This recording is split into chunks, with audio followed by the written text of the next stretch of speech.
I'm Leon Vynehall, and this is my Perfect 10. For me, I think a Perfect 10 album has more to do with the emotional connection and memory to it than just purely sort of songs and sonics alone. That, for me, would be Mellon Collie and the Infinite Sadness by the Smashing Pumpkins. I was about 11 or 12 when I heard it first. My mum was a hairdresser, and one day she came home with this CD. I picked it up and looked at it, and the artwork I found really intriguing. It's this sort of magical tarot card like quality to it. When I saw inside, there were two CDs. One was pink, one was blue. They both had these smiley face and a sad face on it. I had a little CD Walkman at the time, showing my age. The album started, and the first song is Mellon Collie and the Infinite Sadness. It's sort of like the theme of the album as it goes forward. It's this beautiful piano string laden piece, which then goes into Tonight Tonight, which was like one of the main singles from the record. It's this kind of regal sounding, marching drum, big, beautiful strings. And then immediately after it, it goes into a song called Jelly Belly, which blew my fucking head off. It was just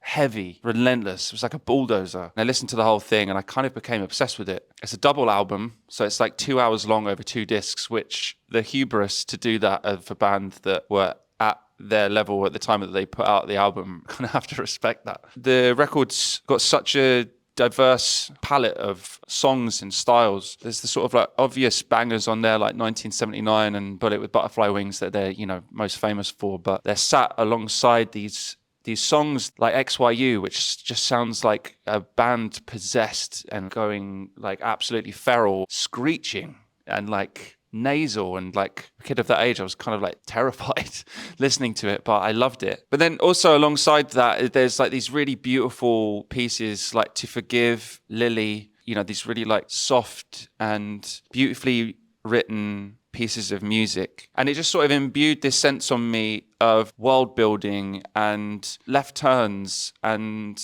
that it was, advantageous and kind of interesting to make records with lots of styles and different palettes of who you can be and who you are as an artist. I hear it in my own work, it's what I try and do. Like that album for me was so informative, because even down to the little things like disc 1 and disc 2 have 2 different names. The artwork, it looks like how the record sounds, and it's all encased in this universe that the band sort of built for the album. And to me, I think that's what makes such a great record, and records that I want to try and make are these worlds that you can step into.